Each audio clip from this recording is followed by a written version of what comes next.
Yeah, it was important to the family. It was important to, can you imagine having this horrible tragedy happen to you, and every time you go out into public, 99% of the public has a misconception about it or believes something that's untrue about it. And that's become kind of a part of the internet age, I think. But this set it straight. And people could see that. They could see that they weren't being cajoled into something that's not true because when they read the book, there's dates and times and places. That's Greg Overacker, who's worked as a private investigator, bounty hunter, and who's the author of the book, The Hunt for Brianna Maitland, The Relentless Pursuit of Answers in One of Vermont's Biggest Mysteries. This is the Silver Linings Handbook podcast. I'm Jason Blair. Greg Overacker is the private investigator for the family of Brianna Maitland, a 17-year-old girl who went missing from a tiny Vermont town on March 19, 2004. Brianna was a fiercely independent high school student who worked 2 jobs to support herself and her interests. She was living away from her parents, Bruce and Kelly Maitland, in order to attend her old high school, where she could be with most of her friends. Brianna had aspirations for college, and on March 19, 2004, it started out as a good day for her. She passed a math test that was a part of her high school GED. Brianna celebrated that success by going shopping with her mom and then headed back to her friend's home and off to work at her job as a dishwasher at the Black Lantern Inn, a restaurant and pub in the covered bridge-rich town of Montgomery, Vermont. At 11:20 p.m., Brianna finished her shift, declined a chance to eat with her colleagues, and headed back toward her friend's house in Sheldon. She never made it. Instead, her car was found backed into the side of a building on Route 11, a 2-lane scenic highway that crisscrossed streams and passed scenic farm views along the way. She was nowhere to be found. Did she run away? Had she planned to meet a friend at that location? Had she had an accident and wandered off to the side of the road, in the fields, in the trees? Was she the victim of domestic abuse? Or something like a drug deal gone wrong? There were many mysteries in Brianna's case. The police investigation didn't get off to a great start, as is true in so many missing persons cases. But as investigators from the Vermont State Police, the Federal Bureau of Investigation, and the family began to turn over clues, it became increasingly more plausible that the implausible was true. Greg was an important part of that, being able to bring the eye of a family-focused private investigator to the case. There were signs of a struggle. There were unusual tire tracks. Water bottles were found on the ground along with Brianna's necklace. Her keys were missing. There were reports that both doors of her car were open and that a turn signal had been left on. A lime wedge was frozen to the trunk of the car that had been smashed so hard into the building. Brianna's disappearance happened only a month after 21-year-old nursing student Maura Murray vanished on a 2-lane highway only 90 miles away from her in New Hampshire. Many wondered whether they were connected. Brianna and Maura's cases, in many ways, are unusual, but the impact on their loved ones and the approaches investigators have to take and the challenges they face are not dissimilar to many people who go missing every year. But there are many more reasons that people go missing that go beyond murder, and that often causes law enforcement to take a slow approach to these cases that we know are really important to investigate in the first few days. One day, Greg was driving on the New York State Thruway and stopped at a rest stop. There, Greg saw a missing persons flyer that Brianna's father, Bruce, had posted. Greg decided to give Bruce a call. That was the beginning of a deep friendship that has led Greg to drive the family investigation into Brianna's death and has led Greg and Bruce to start a nonprofit called Private Investigations for the Missing. Private Investigations for the Missing provides qualified private investigators at no cost to families of missing persons. Today, we're going to talk about Brianna and Maura's case, the difficulties of investigating missing persons cases in general, and what caused Greg to pursue his career as a private investigator, and also what we can do to help the loved ones of those who are struggling.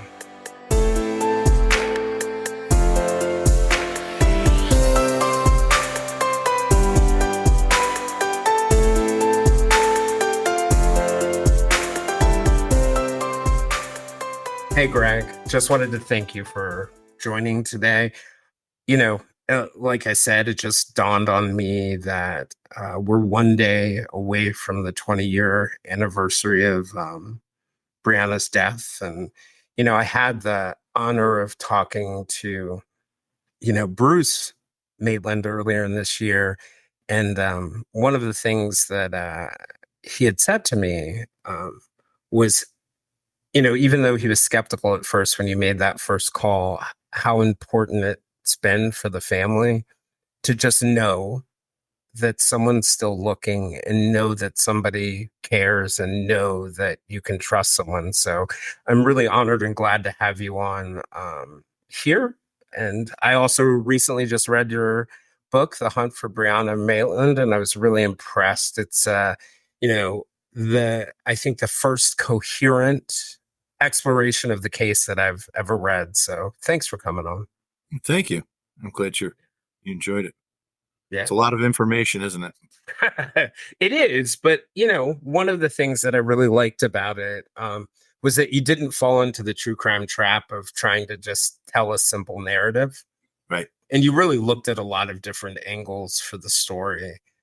And so I appreciate it. I get, from my perspective as somebody who's a little bit more analytical than most, why Bruce would appreciate that kind of approach and why investigators would appreciate that kind of approach. So, the odd thing is that the story's rather basic. I used to call Lou in the evenings almost every night and talk to him about that when I was writing the book. Of course, we do that all the time anyway, about other topics to do with it. But that's book, Lou Berry, the investigator working with you on Maura Murray's case. Yeah, Lou Berry's came with us in 2016, I think September 2016. He's a 35-year law enforcement veteran, retired police chief, and God sent to us. But he and I would discuss Brianna's case, and it really is kind of basic at its core. The book is all the things that are going around it that are rumors and people that confessed and people that were thought to be involved.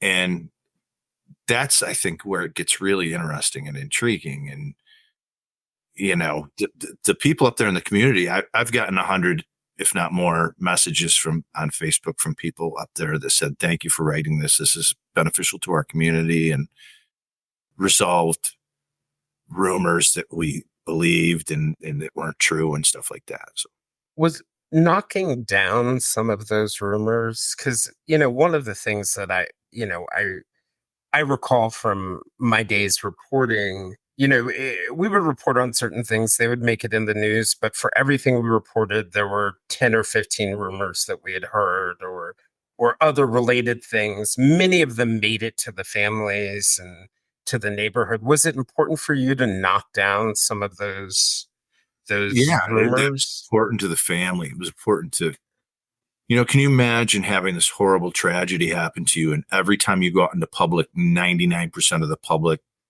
has a misconception about it or believes something that's untrue about it.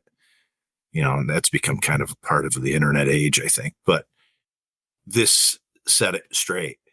And people could see that. They could see that they weren't being cajoled into something that's not true, because when they read the book, there's dates and times and places. And that's another thing, when I would speak to people before they read the book, if I had that opportunity, if they bought it directly from me on Facebook or something, or I just happened to speak to them, I would tell them, look, it's kind of heavy reading because of that.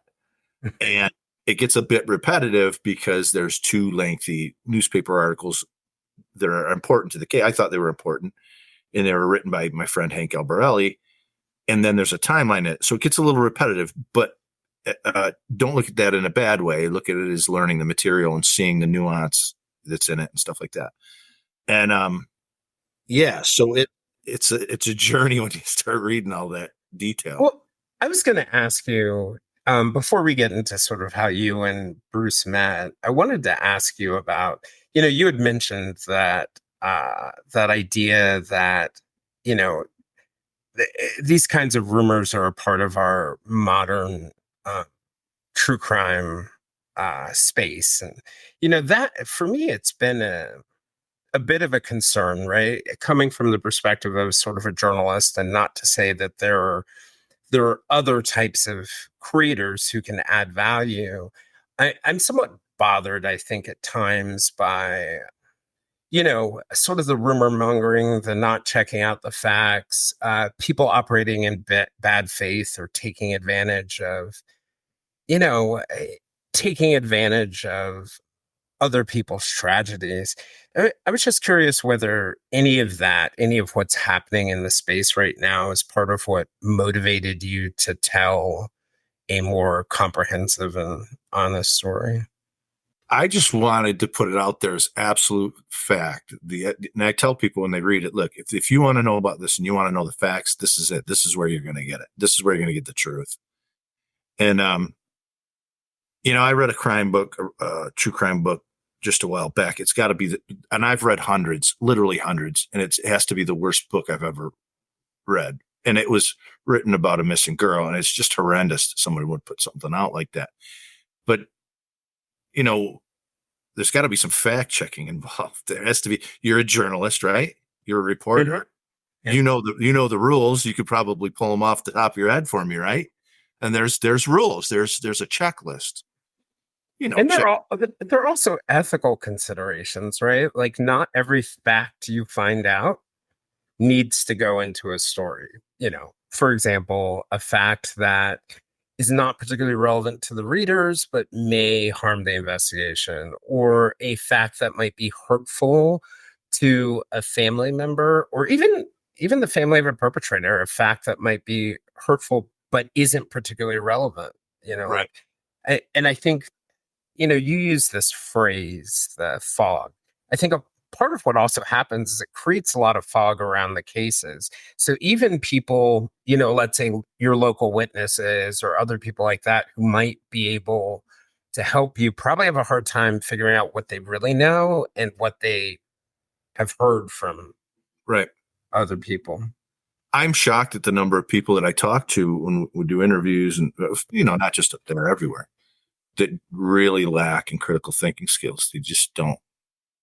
They just believe what people tell them, or what they see, or what they see on the internet, what they see on television. They just believe it. I always tell people, no matter how much you trust me or someone else, check out a couple of other different sources. Well, I was gonna just sort of jumping back. I had mentioned that Bruce had said to me that he's really skeptical when he got the call from you. I was just curious about like what that call was like, what captured you when you first saw that missing persons poster, why you decided to call, and maybe why you thought you could help with the case. I can't explain it to this day, but and I'm looking at that bulletin board, and her picture was there. There were others. I don't know why. Well, when I traveled as a bounty hunter, I went up and down the East Coast. I was in and out of, I can't even tell you how many police stations and stuff like that. There would be walls of the missing. When you would go into some of them, they'd have all the posters up and stuff like that. I'd see that stuff all the time. I don't know what attracted me to that, but I reached out to Class Kids, if you're familiar. Mm-hmm. That's Polly Klaas's father, who went missing in was it the 90s or was it the 80s? I believe it was 93.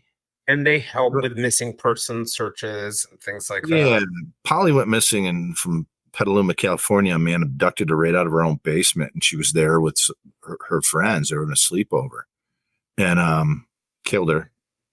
And his name escapes me at the moment. But Mark, her dad, started an organization. Eventually, that organization, unfortunately, was kind of wrestled out of his grasp. But he started another. So there's two organizations, Class Kids and the Polyclass Foundation, I think it is. But they came and truly helped the Maitlands. I mean, they showed up, they organized a professional search, they dealt with the media, they dealt with the police. They did a fantastic job. So anyway, their name was on the poster. I reached out to them, and they reached out to the Maitlands, and then Kelly called me. And I went up to their home. They were living in Gouverneur, New York at the time. They had moved just outside the media WCAX's reach, their news reach. They had to have some kind of normalcy in their life. So they were close enough to be able to go back and help with the investigation or do interviews or whatever they needed to do. But when they stepped out their door every day, there wasn't, people giving them forlorn looks and just Yeah. Well, because I think one of the hard things that people don't understand when a tragedy happens to you in any place, in any local place, everyone looks at you through the lens of that tragedy and nothing else. At the gas station, at the grocery store, at your job, anywhere. And then it can be difficult. But what do you think it was that got you to think that you might be able to contribute to the case? I don't know. I had traveled a lot, and it was exhausting me. And I got sick of that lifestyle kind of. I would leave to go to work, and I didn't know when I would be back. Who wants to be in a relationship with someone that's doing that too? When are you going to be home? I don't know. Could be 2 days, could be 2 weeks. And I can relate. You're all over the place, and you're awake at all hours, and you're staying in crummy hotels and stuff like that. So it's like, and but I thought it would be interesting, and I don't know. I just was gravitated. I have been ever since too. I've always kind of glued to this, but. Yeah, I went up and sat with them, and Bruce was really, I think he was angry, and he was disenchanted with the way things had happened and the way the police had dealt with it. And that's in the book and stuff like that. And Kelly was pretty talkative. They were living on a farm with some pretty big, mean dogs protecting the place. And we had dinner, and Bruce warmed up to me after that. It took him a little while. And then once the trust was there and he knew I wasn't going anywhere, then Kelly's kind of, I think, processed it her own way, which is fine. And we have to respect that and stuff. But they ended up going their separate ways. And I kind of stayed friends with Bruce and talked with him. Yeah. And I think people process grief, and I think Bruce talked about this too in the episode. People process grief in such different ways. They have to pick different paths. I was going to just ask, why now? And what do you think sort of stands out the most to you that you've sort of uncovered and shared in the book that, hadn't really been on the table before? I don't know. I mean, there was things like the chapter on Ellen Ducharme. Okay, the woman in Burlington who killed the young girl, and she brought Brianna into her story for people that aren't familiar. She confessed, right? When she went, what happened was a police officer. Well, let's start at the beginning. So when she ended up going through the system, she didn't have a trial, but she went through hearings and things like that. She brought up Brianna's name and brought it into her story. So then there's the interest there of what is she talking about? Why is she bringing Brianna into her story? Is this true? It wasn't really looked at really hard, I don't think, by the police. They were aware. They looked into it a little bit. But then her sister, the police came to her home to arrest her son, and she told the police this really disgusting, really detailed, morbid story about Brianna's death and stuff. And so we ended up, Hank Albarelli and I ended up obtaining this statement. It was a police statement, and he wrote an article about it. But that went out to answer your question, that information kind of went out into the public, and the public kind of didn't know what to think of it. I mean, Had because no they didn't know the context. basics of it. They only knew the basics. They didn't know the entire story. So in the book, that's a pretty lengthy chapter and explains it in its entirety. And I think it's really important to get that out there so that the people up there understood what it was and what it was about and what may have possessed her to bring this into her story and say that she knew Brianna and what happened to her. And the people she was involved in, one of them was just, there's a whole chapter on this guy that's just Is that like an example for you of sort of knocking a story down that had been running wild there? Or yeah, yeah.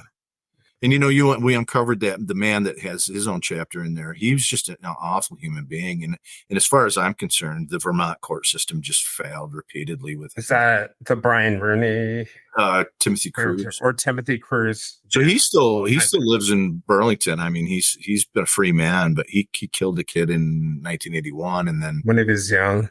Yeah. that's a really interesting story. I probably should have gone into that even deeper and deeper, but for the purpose of the book, I didn't. But One of the things that sort of frightened me about your book, going through the different cast of characters from, Cruz to Rooney to the woman who killed the other woman in, I think it was St. Albans or somewhere in the North Country, was how many shady characters mhm. were in Brianna's proximity. And by that, I don't mean necessarily in her friend group, but just in the area. I was just talking to somebody today about a case, and they were saying, do you think that there could be a coincidence that two sexual predators were in contact with this person who ended up dead? And I'm like, yes, you don't understand how many sexual predators there are out there.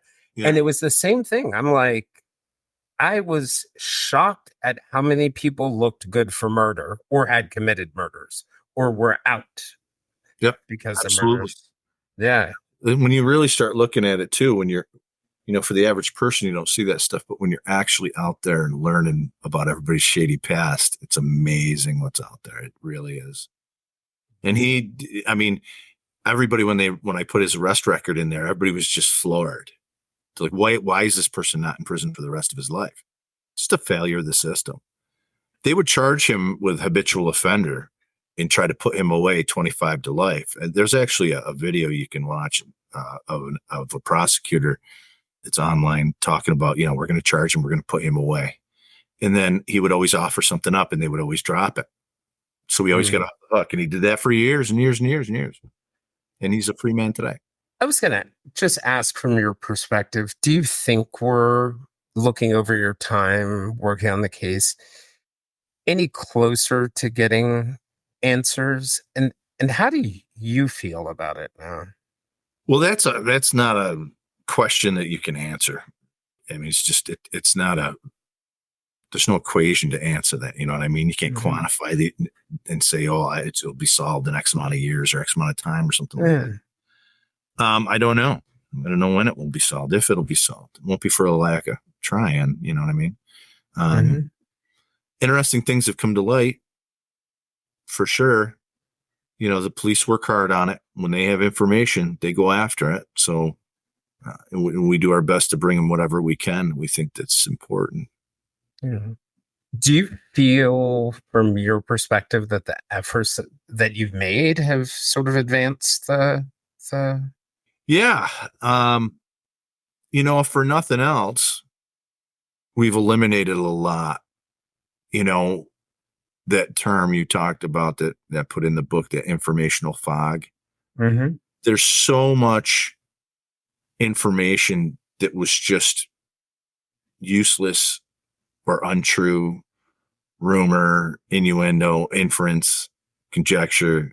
That you just brushed a lot of that away, and it's the smallest things. I mean, you'll hear people talk about, where a car was found, and they'll say things that aren't correct, or they'll, where she was working or what she was doing or how she was living. And a lot of it's just wrong.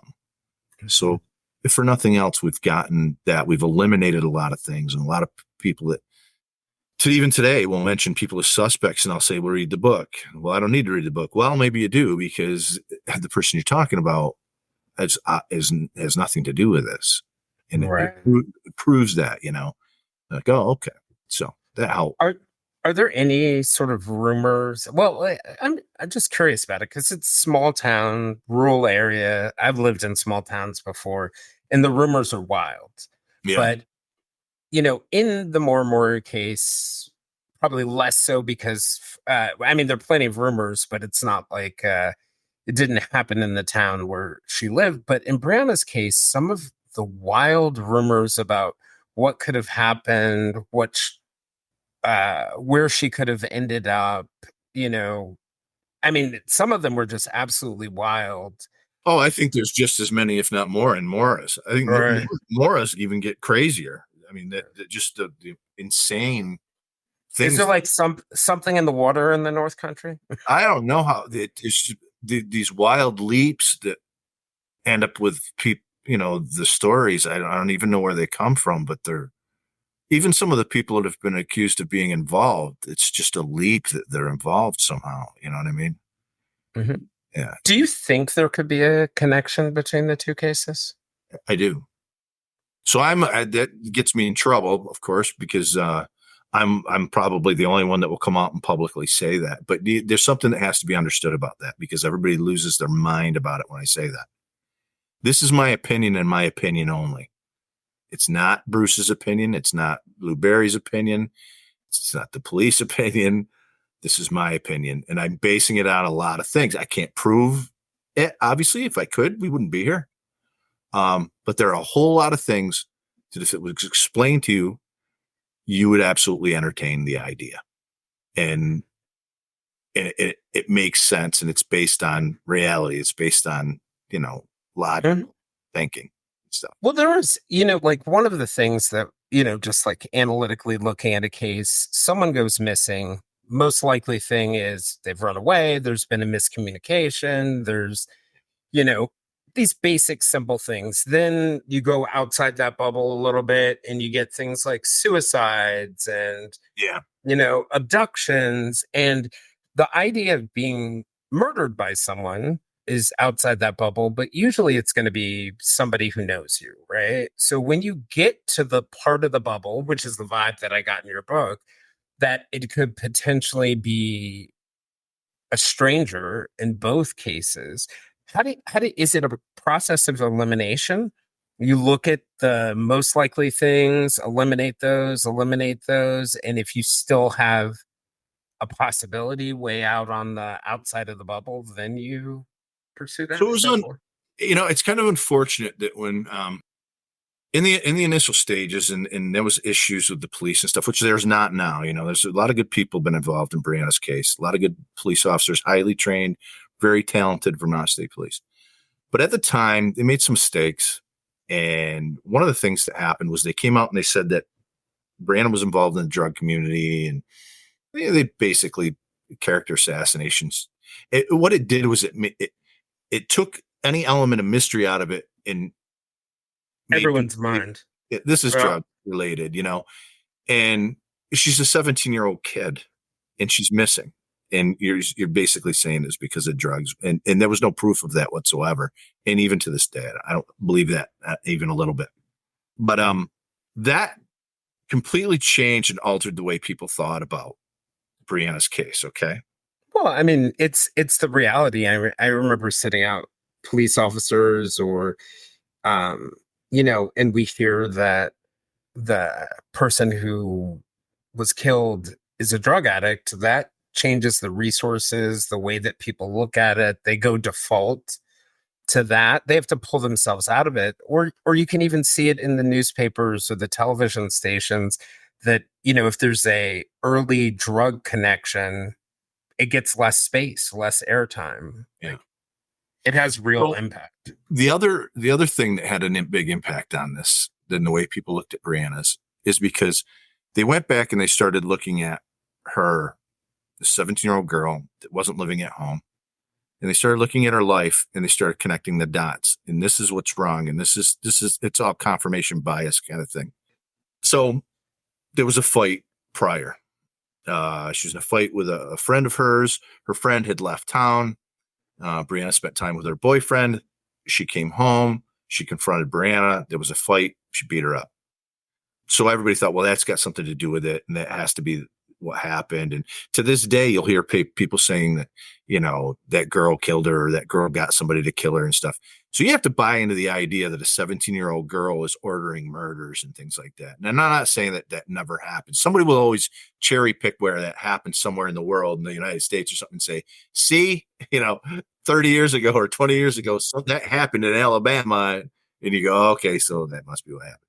I don't believe that for a minute.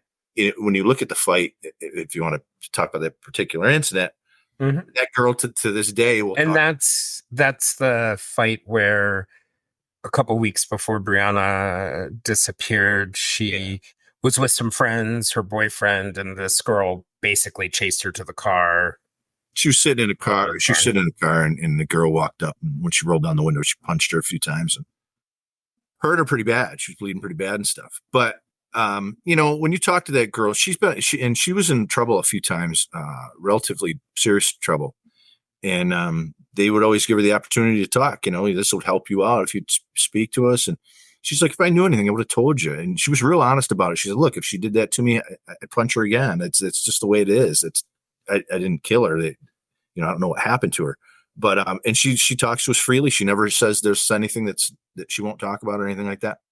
But anyway, my point of that is, and there's other incidences along the way that a lot of them are in the book. It's all informational fog. That doesn't have. Everybody wants to go back and say this had to do with this. The two, like the boyfriend running into the car, related. Yeah. The two aren't necessarily. The things aren't related. So the thing that distracted from the fact that it may have been a rare event. And a rare event is a stranger abduction or someone that she came into contact with that targeted her. So in my mind, everybody's been looking at it wrong. It's like falling for a logical fallacy. When you, and again, this is just my opinion. So when you look at Maura's situation in the book, I explain this. Initially, when these two disappearances happened, Maura was on February 9th, 2004. Brianna was March 19th, 2004. And they're about 80 miles apart, something like that, 85 miles apart. And as far as the distance goes, when you're in that sparsely populated North Country like that, they all consider that their backyard. If you live in St. Albans, people in Burlington, and Burlington know people in St. Albans. That's not right. Weird. It would be weird. It would be weird for me. An hour from me is Albany, or an hour from me is Syracuse. And I don't consider that my backyard. It's an hour away, but it's not like that there. There's less people in Vermont, the state of Vermont, than there is in the Albany, New York area. It's very sparsely populated. So when you look at the police came out initially, they had a meeting. It was with the Vermont State Police and the New Hampshire State Police, and the FBI sat in. And they came out of the meeting and they gave a public release, and they said, we don't believe these two things are related. There's no serial killer on the loose. And they made that statement one other time too, a little while after, but then they haven't since. So we know the information that they had at the time. We know what they based that statement on, and they don't have much more now. So this is what they based that on. Okay. And this is described in the book at length. Brianna lived at a home with her friend and her friend's father. It was it was pretty structured. There was other occupants in the home. The father went off to work every day. The girl went off to school, whatever. Brianna, the day of her disappearance, she got up, she went shopping with her mom, got her results of her GED exam, had lunch with her mom, came home, changed, got ready, drove to work, which is 20 minutes away, went to work in a little historic inn, which is the size of a large home. I mean, you can see pictures on the internet. There's a little parking area next to it. She worked in there with a small group of people that all knew her, were all familiar with her. She could see her vehicle outside. There's a good picture. She could see her vehicle outside, parked outside in that little parking lot on the side of the building.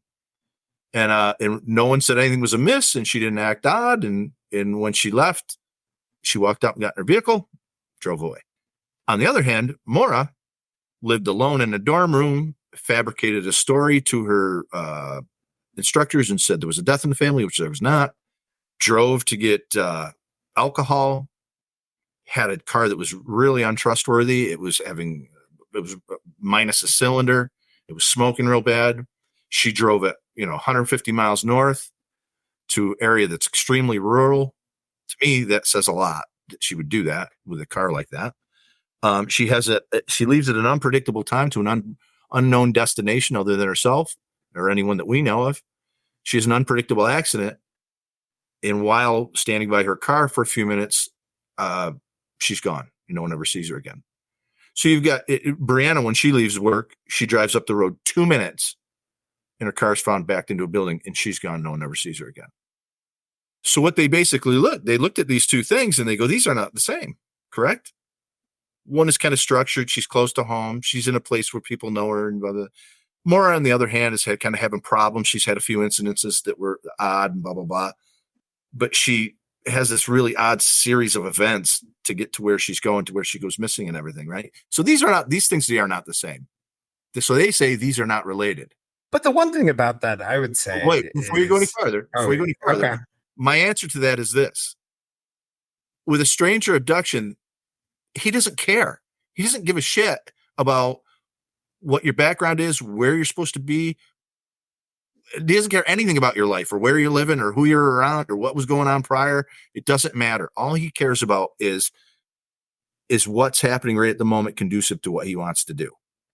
Right? Mm-hmm. Now, there's two other factors that you have to look at. Well, there's a lot of them, actually. But one thing I think is interesting that people don't think about is that when Brianna leaves the Dutch burn home or the Black Lantern Inn, her car is found at what's referred to as the Dutch burn, backed into the building. Okay. It's a little house that sits on the side of the road. It's boarded up. It's all weather beaten. There's field all around it. It just sits alone. It's abandoned. It's literally 2 minutes up the road and it's a fast road. It's 50 mile an hour road or whatever.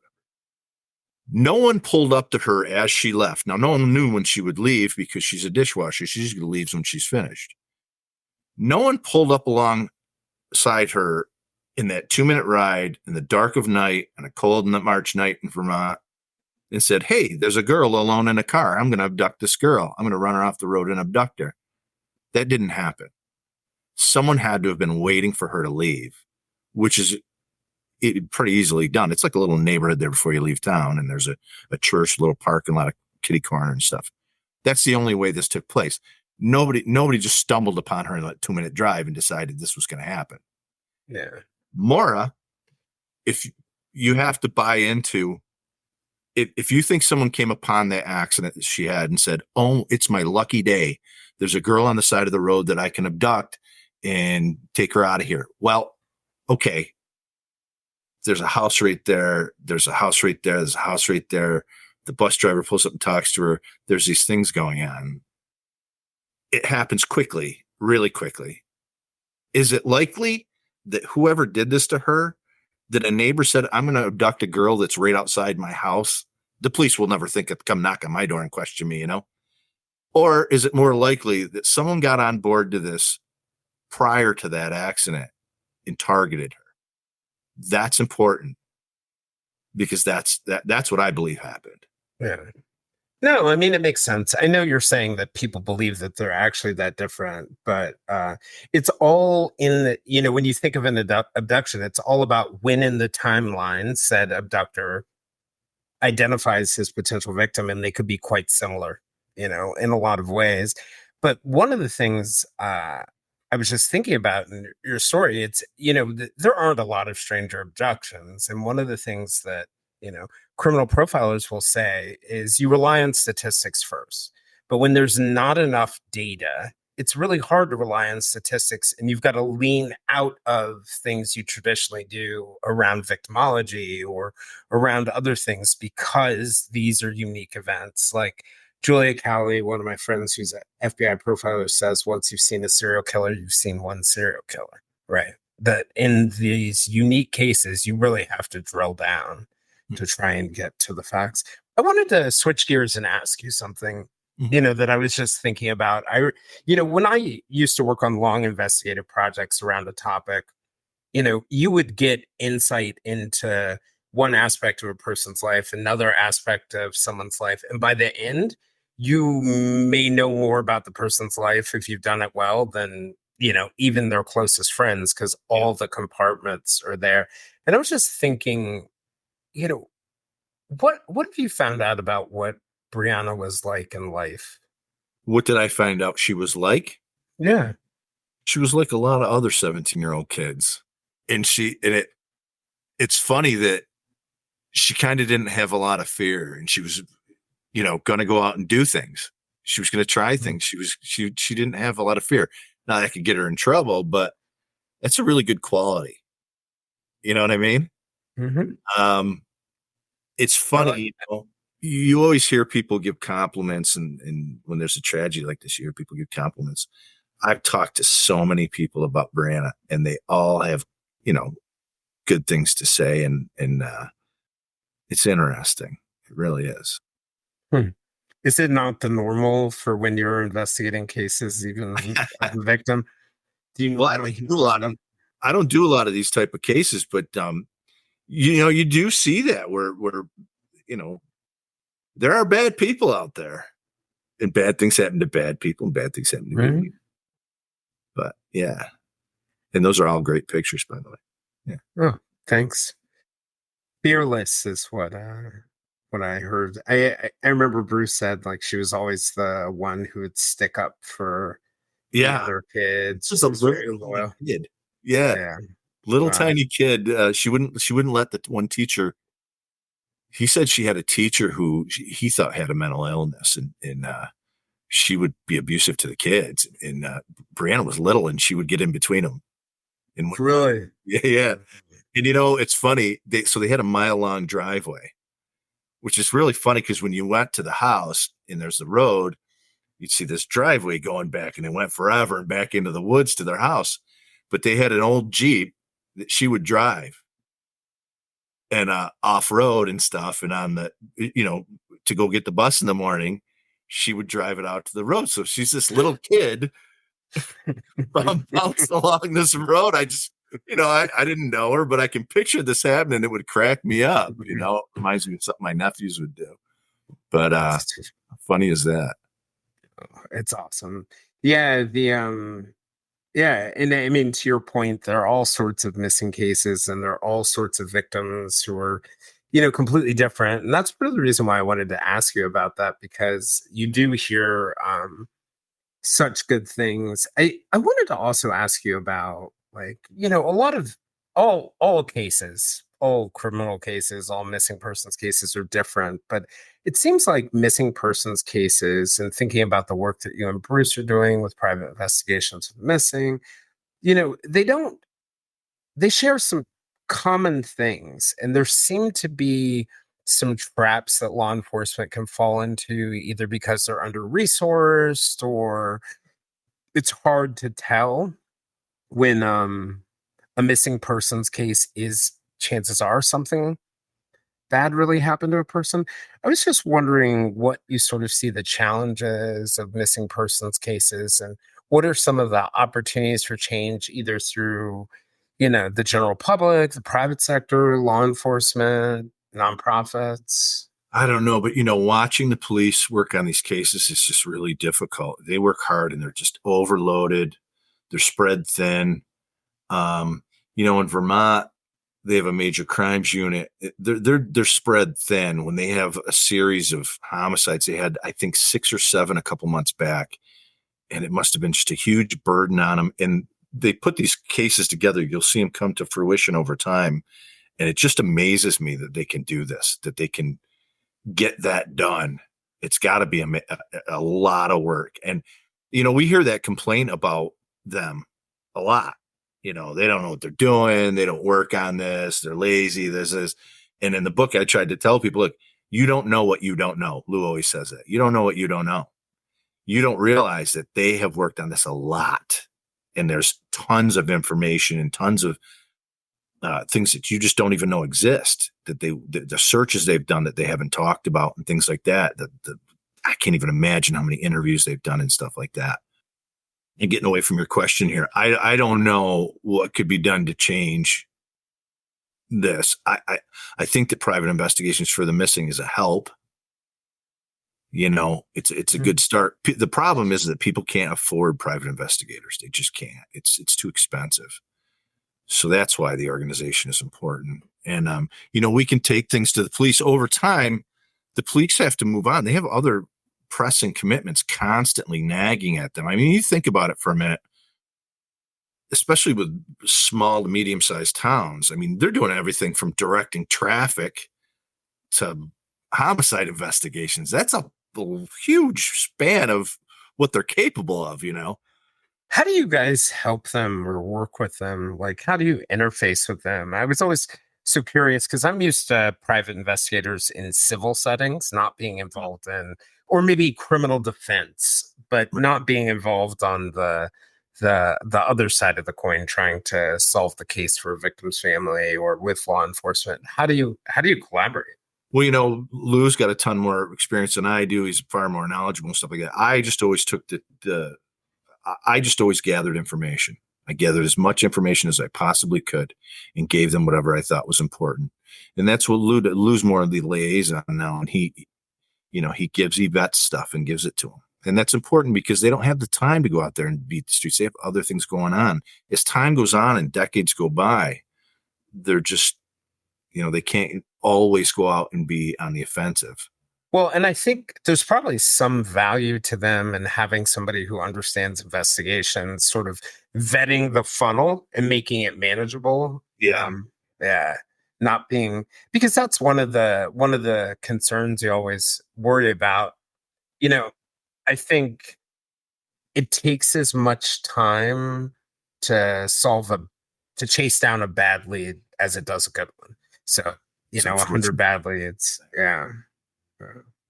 And so part of the reason why you guys started private investigations for the missing was to be able to help families get qualified investigators to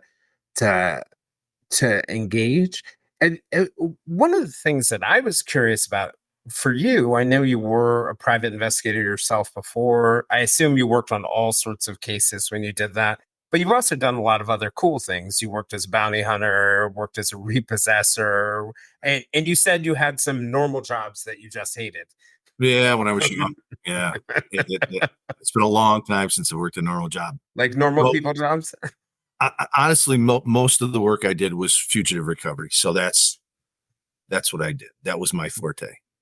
So that's the bounty hunting, bail bondsman, U.S. Marshal's partner work. What do you consider a normal job? I read that in the book and I was like, what is he talking about? 9 to 5 kind of thing, Sitting at a desk, yeah, putting on a suit and tie. You haven't had a 9 to 5 in 30 years more, probably. Yeah. Not snatching a car or jacking someone up. That stuff, I did that because when I wanted to be home more, I started doing that. It was good money when I initially started. It was pretty good money. And I had process serving business, which I still do. Oh. So that keeps me busy. That's kind of like a staple income. So I do that, but I work and there's only 3 missing persons cases that I work. 2 of them is kind of off the record, and then Brianna's. Mm-hmm. So, and Brianna's is most of it. Yeah. Well, what was it like to do that work, that fugitive recovery work, and how did you parlay that into private investigations? Are they similar? Yeah. So in certain states, you had to be a PI. Every state had different laws pertaining to if you could function or not.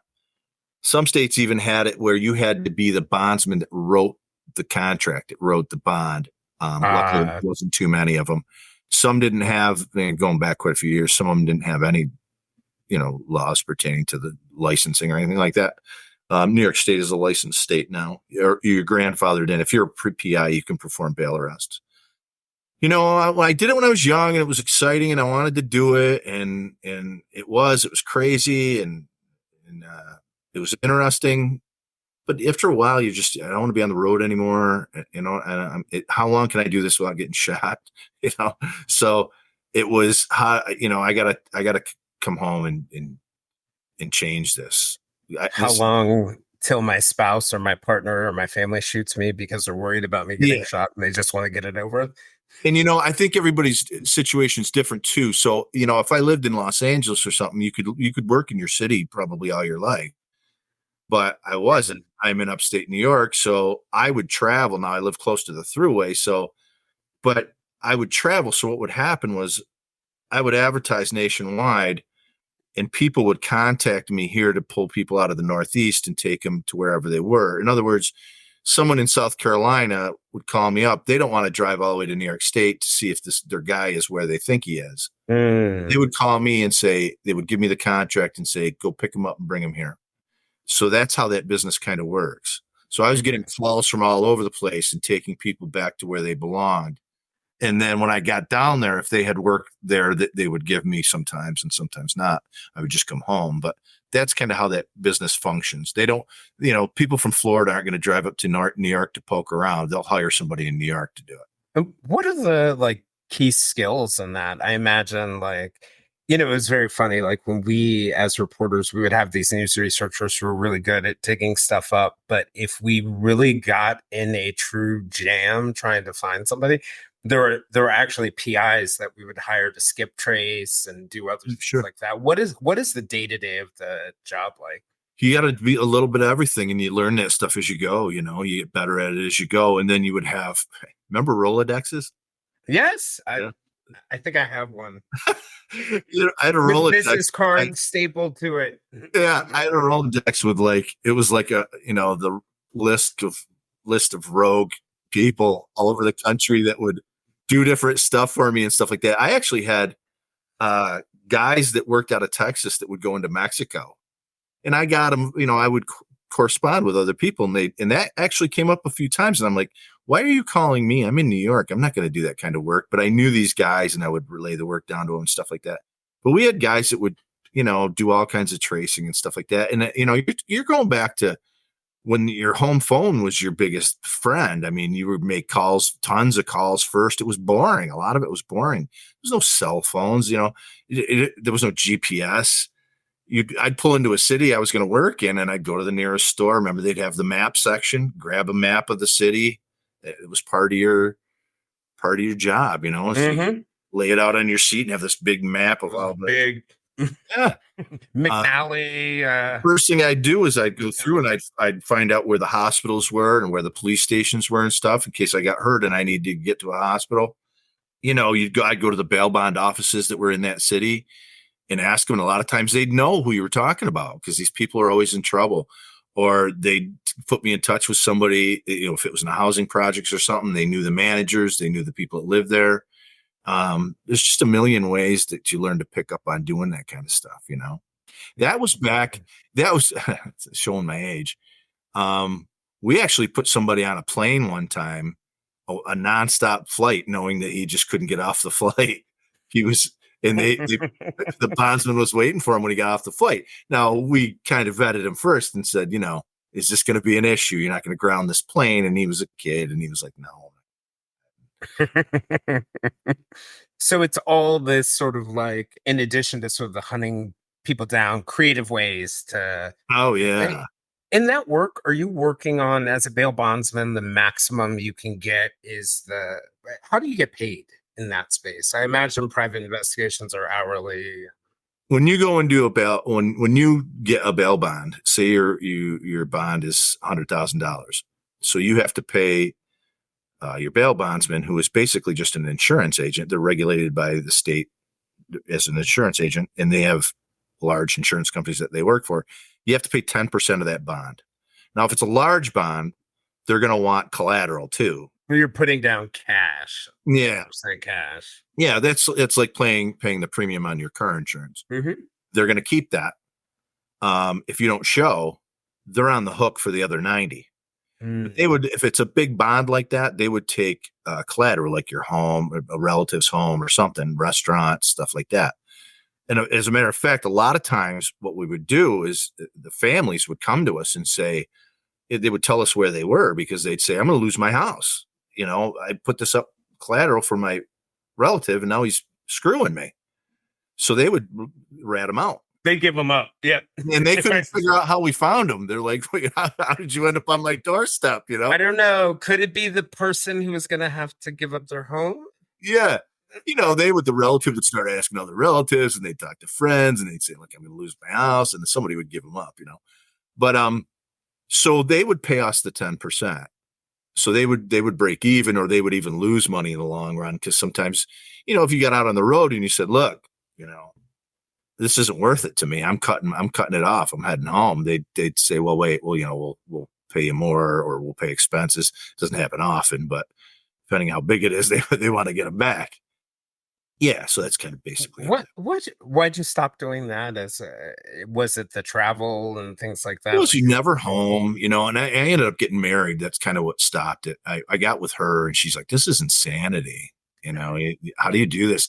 I would leave, and she'd be like, she moved in with me, and she's like, all right, when are you going to be back? And I'm like, I don't know. Well, days, weeks.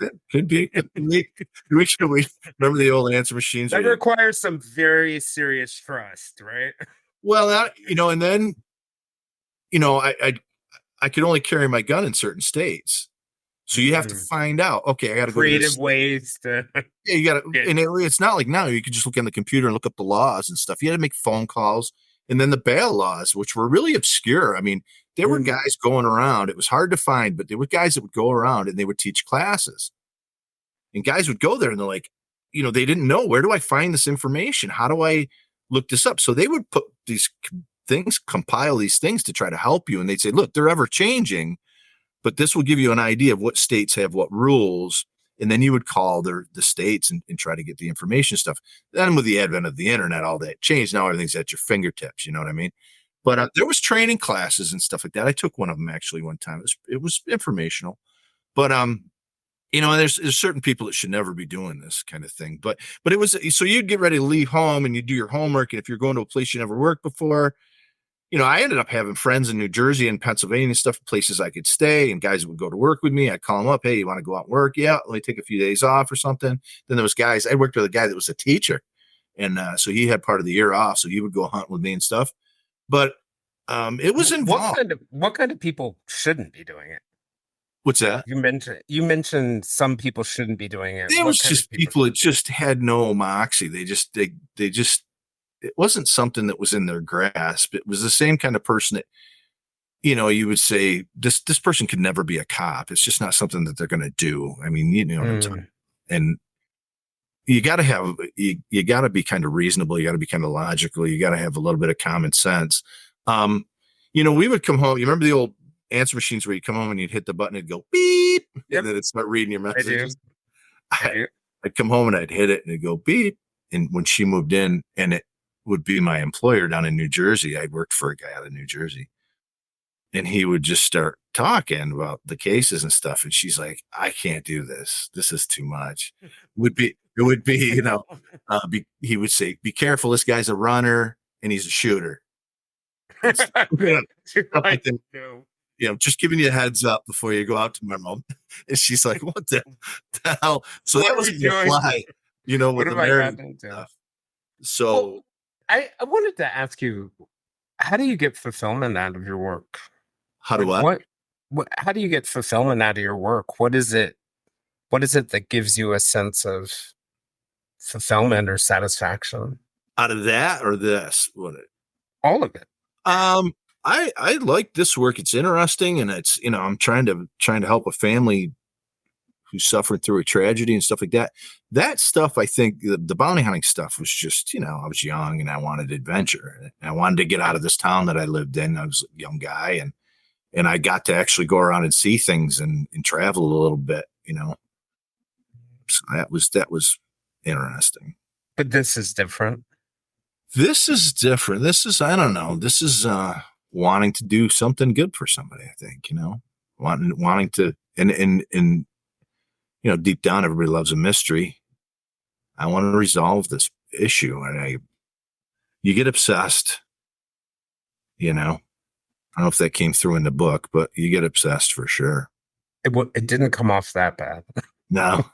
It's a weird thing knowing that somebody out there lives with this secret. Somebody's holding this secret. And how do they do that? And, if it's the person I believe it is, then it's not that hard for him because fits the way he is. He doesn't care. Thing. You know? Do you think if people read the book, they'd get a good idea of who you think it is? Yeah. Yeah. I think so. Yeah, I came out of it with a new suspect. It makes sense, I can't go into who that is, but it's, I was going to ask you, what do you think we as, like the creators, the media, and just the general public can do for families, for law enforcement, for anyone when it comes to helping with these kinds of missing persons cases? I don't know. I've never been asked that before. I think there's some of these podcasts now are coming out. There's a wonderful group of people that have started doing this thing where it's more about empathy towards the victims and their families and putting out the correct information there instead of trying to hype things and, put out disinformation. There's a few really, really slimy authors out there that are putting stuff out it's just not good. Very misleading. Yeah. There's actually a convention that's going to be in Indianapolis next year. Oh, the Girls for Navigating Advocacy podcast have developed it, and it's all based on that. Kind of empathy towards the victims and families. Do you think almost all of us, and that's probably something all of us could do, whether we're a creator, whether we're media, whether we're law enforcement, whether we're the average Joe, just demonstrating empathy, showing up in some way. Yeah. And we can all do it in different ways, right? It might be a donation for some people. It might be coming out and searching or just being there or putting in that extra hour. I actually went to a house just the other day to evict somebody, and I just served the eviction papers, but their troopers were there, New York State troopers. Mm-hmm. And he came over to my car and said, "What are you doing here?" And then he said, "Okay, come on up to talk to these people." And the woman was crying really bad, and he handled it so professionally. It blew me away. He was so good with her. And there's a little tightrope you have to walk there, I guess. It was interesting to watch how skilled he was at it. Yeah. Well, Greg, listen, it's been awesome. Want to give you a chance to just wrap up with any closing thoughts you had. I love the conversation about all your different, careers, and certainly about Brianna and Moore's cases. And I'm a big fan of the book. It's definitely a different approach to true crime. It's more like an investigator's report. I personally love the articles from your friend, the articles that you dropped in from your friend. I really did enjoy the book, and it's rare that I really like a true crime book because I'm like, they have to be well reported for me. They have to make sense. So, but I wanted to just throw it out there for you for any sort of closing thoughts you had for anybody. I wanted to get Brianna's word out. Maura Murray's case is a lot more popularized than Brianna's. Brianna's is an absolute mystery also. It happened right there. My opinion has changed over the years, but my opinion right at this moment, based on what I know, is that the two I believe they're related. I believe, and I think that's part of the book that always grabs people at the end. So, but yeah, I kind of wish that it didn't take Brianna's case to be related to Maura's for people to care about it, because right. I think it says something bad about, to me, how we write people off based on certain kinds of perceptions. Even if she was involved in things, why are we writing her off, and why does it need to be connected to Maura for her for her life as a human being who brought value to the world to be important? Yeah. It's well, you guys are doing God's work, so keep it up. I hope people will read the book. I think you'll enjoy it. I haven't gotten one bad review yet. In fact, I think, you've got a couple new readers in the chat. Kristen, you can, you guys are more than welcome to contact me on Facebook, and I will sign your copy for you.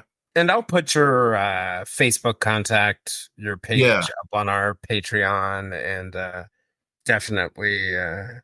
And if And you can't, maybe it'll make our book club. yay. Yeah. Gotten great What- reviews. Yeah. Yeah. All right, Greg. Thank you again. Please say hi to Bruce for me. Give him my I will. tomorrow. Thank you for having me. Anniversary. Yeah. Oh, absolutely. Thanks for coming. Oh, by the way, Yeah.